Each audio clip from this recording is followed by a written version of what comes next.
Hello, everyone. I hope all is well. Pretty excited about this video. I've had the opportunity to actually hunt out in this area. So today we're going to be talking about East Texas. But if this is your first time actually watching a video from me, my name is Kobe Cornell Boone. I am managing director and founder of Boone Capital. We are registered on a Reg D 506C. We are a private equity firm that emphasize on land, timber, ranches, and all the wonderful things that come with recreation and the outdoors. So today, what I want to talk to you guys about is East Texas. And judging by the title for YouTube, you're probably going to think I'm going one direction, but what I want to actually focus on is more on kind of what you see when you actually drive by a timber stand, if you will, when you see trees and rows of that planet pine that I grew up loving and enjoying. And most specifically, the East Texas region, how there's so many players who are actually involved with that land. So I got a little bit of a script that I want to share, and I'll share my thoughts as well. So, just a couple of highlights. Most people, when they hear foreign ownership of East Texas land, they might immediately think political, right? And I get that. But I think here the bigger lesson is really about land control, if you will. KETK reported that nearly 10% of East Texas land is owned by foreign entities. Now, that number should get your attention. I'll tell you why. And it's not because foreign ownership per se is a threat. That would be too simplistic, right? The real point is serious capital already understands the value of rural land. East Texas is not just pine trees and back roads. You've got timber, you've got wildlife habitat, water, energy infrastructure, access, as well as land, as you see start to actually grow out when you go past Rockwall, Greenville, Sulphur Springs, going out towards Texarkana. So it's increasingly becoming an asset class, and it's been one that's been used. Timber has been an asset class that's been used by institutions like Yale, Harvard, and others for years, literally years. The USDA actually tracks foreign ownership through a law called AFIDA. This is big boy stuff, guys. The AFIDA, which is the Agricultural Foreign Investment Disclosure Act. Under the AFIDA, foreign persons can include individuals, companies, and governments. So when we say foreign ownership, for example, we're not always talking about a foreign government per se buying land. Double click. I want to repeat that. So when we say foreign ownership, we are not always talking about foreign government buying land. A lot of this, again, as I mentioned before, mentioning Harvard, a lot of this can be timber companies. This can be pension-backed entities. I see that a lot as well. Renewable energy interests, Canadian or European investors as well, and corporate structures tied to global capital. I think there was a company, I was looking at a property that I was considering underwriting that was near the Arkansas line not too long ago. I think it was called Nordic, if I'm not mistaken. Um, but I think this was a foreign entity as well that was investing in some of these properties too. So that matters because the conversation needs to be accurate for sure. And I want to make sure that I'm stating that on today's video as well and educating. So again, according to the USDA, foreign persons held about 46 million acres of U.S. agricultural land as of the end of 2024. So 46 million acres. And the key detail that most people miss is that this is not just cornfields and cattle pastures. I think a lot of times when we look at the news or I would say from an uneducated stance, when not going too deep into these things, we always think that it's row crop, corn, sweet potatoes, soybeans, cows, whatever the case may be. But a lot of it, guys, is actually timber. It's actually forest land.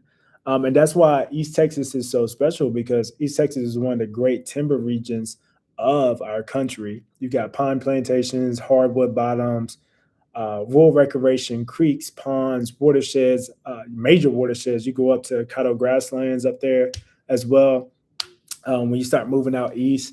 And that combination has a ton of value. So as far as Texas is concerned, in my research that I looked up, Texas has more foreign held agriculture land than any other state. Also, Texas in and of itself is a state, a country. for those Texans who know. Roughly 5.7 million acres, guys. 5.7 million acres. And according to the American Farm Bureau that did an analysis on this, in Texas and Maine, which is another state that I have my eye on, I actually got a buddy up there as well, big outdoorsman. Um, Texas and Maine, foreign ownership is primarily driven by forest products and timber companies. So again, that tells you something that it's not random.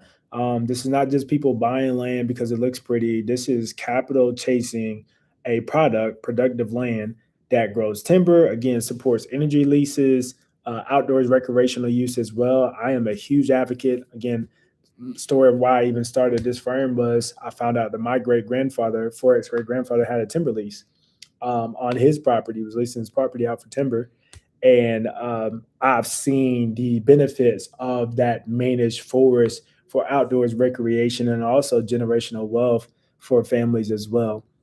So to kind of tie up this video, why does East Texas matter in a sense for global capital for to own it?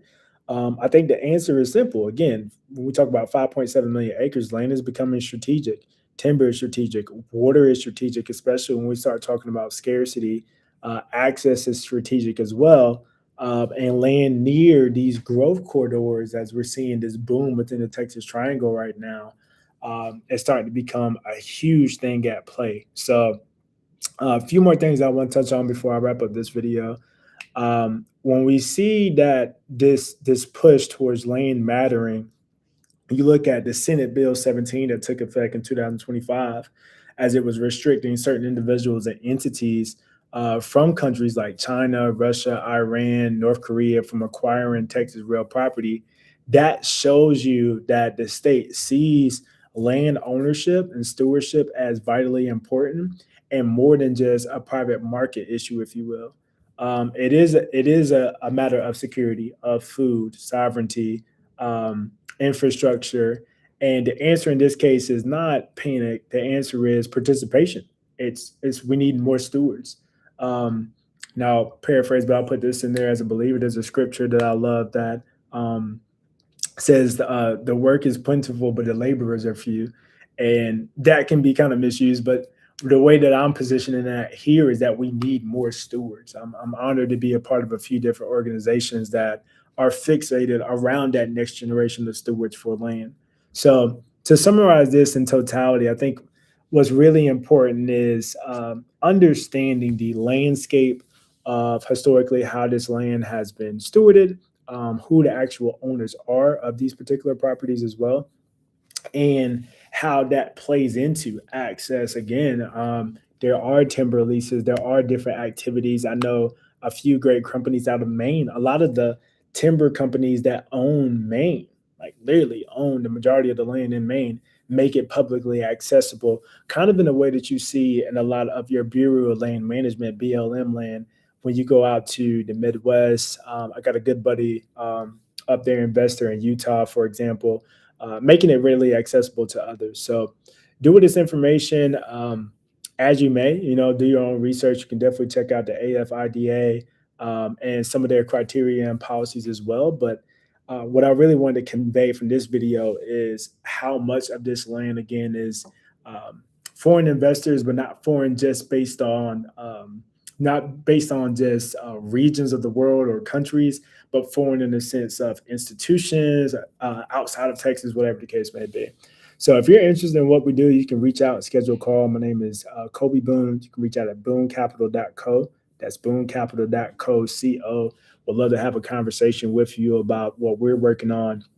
We currently have a 356-acre tract smack in Dallas County. It's beautiful. Got a lake that's 55 acres. It was a former sand quarry that we're looking to actually get under contract this month and do some amazing things to actually sell that land potentially back to the state for the Continental Fund that's been raised up. It's a $1 billion fund that's been raised to increase Texas state parks. So if interested, would love to speak to you. Until next time, God bless.